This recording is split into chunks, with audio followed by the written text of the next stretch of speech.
Hi, and welcome to the Ask Dr. Angela podcast with everyone's favorite OBGYN, Dr. Angela Jones. Have you ever been too embarrassed or shy to ask your own doctor about your, girl parts? Well, you've come to the right place to get straight answers. Feel free to ask Dr. Angela anything women's health related.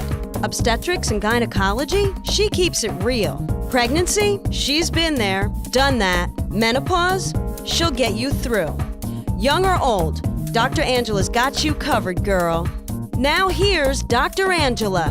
What's good, people? This is Dr. Angela, everyone's favorite OBGYN, and I would like to welcome you to episode 220 of the Ask Dr. Angela podcast. Oh my gosh, I am so blown away that we are in the 200s. I mean, we'll be on flipping episode 300 in no time. So anyway, when you have a 7-year-old kid, a lot of times, the activities that you do are really very child-centered. The only reason that I'm mentioning that is that this weekend I had the pleasure of seeing Diary of a Wimpy Kid at the movie theater. My wife and I think, were the only parents that didn't fall asleep during the movie. But I have to tell you, I was actually pretty entertained. It was a good story, once you got past all of the ridiculousness, the silliness, those kinds of things. But, it was okay with me because I am ridiculous, silly, so I completely got it. And we thoroughly enjoyed the movie. So if you have a 7-year-old or, a kid around that age, I would really highly recommend that you see it. We were entertained. So jumping right into it, I'm going to tell you that at least once a week, I'm seeing either an established patient or a new patient following up from the ER for ovarian cyst. And that's what it always says on my schedule, ER follow-up for ovarian cyst. So I inevitably go into the room, I meet the patient, I'm like, how you doing? I'm Dr. Angela, what's going on?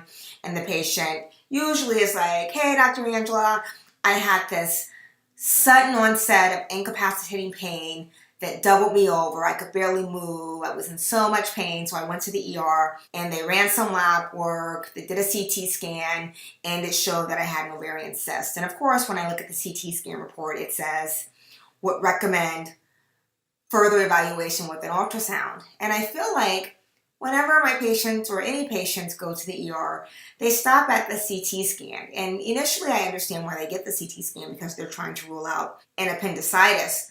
But ladies, the gold standard for visualizing anything in the pelvis is going to be an ultrasound.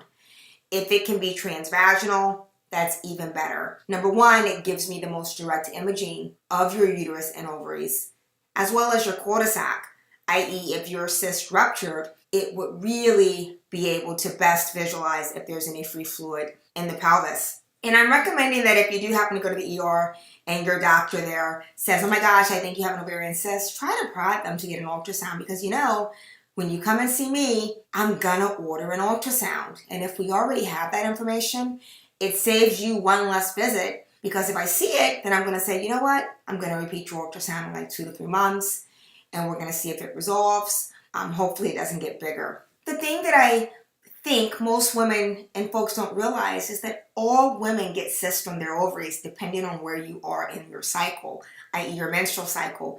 The issue becomes if the ovarian cyst persists, gets to be a certain size and doesn't go away, then it can cause things like torsion or causing the ovary to twist on itself, which can be a medical emergency. Or, if it ruptures, that can be very, very, very painful. So, when women come in and they say to me, oh my gosh, I have a history of ovarian cysts. Well, we all have a history of ovarian cysts because we all get them.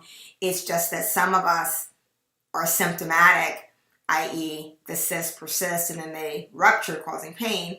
And others of us get cysts and they resolve and we never know the difference. So the next time that you end up in the ER and they do a CT scan and they tell you, oh, I think you've got an ovarian cyst, you need to see your GYN. Why don't you just say, oh, can you please get an ultrasound because my GYN is going to want to see that because it gives her the most information. Thank you so much for tuning into today's episode of the Ask Dr. Angela podcast. It is always such a blast hanging out with you guys. We're doing so much amazing stuff over here, whether it's our podcast our video shoots, which should be on our YouTube channel. You can check that out at www.askdrangela.com. But we're also going to start doing more guest slots on the show because a lot of people are asking to be on, and it would just be kind of fun, right? Instead of just hearing me all the time, which I'm sure you don't mind. But anyway, www.askdrangela.com. That's AskDrangela.com. That's where all the action is. That's where you have access to my amazing blog post, which comes out weekly, the podcast, the YouTube channel where you can catch our video segments, which are both informative and hilarious. And you can submit a question, a thought, an idea that you want submitted and featured on the podcast. You can direct message me on any of the social media venues. That's going to be Facebook, Twitter, or Instagram, or email me directly. In closing, I'd like to leave you with this thought. All glory comes from daring to begin. Until next time, look better, feel better, be better. Can't wait to reconnect on episode 221 of the Ask Dr. Angela podcast. Thank you for listening to the Ask Dr. Angela podcast. For more information on women's health and the show notes for this episode, please visit Dr. Angela at www.askdrangela.com. While you're there, don't forget to leave your own message for Dr. Angela. See you soon!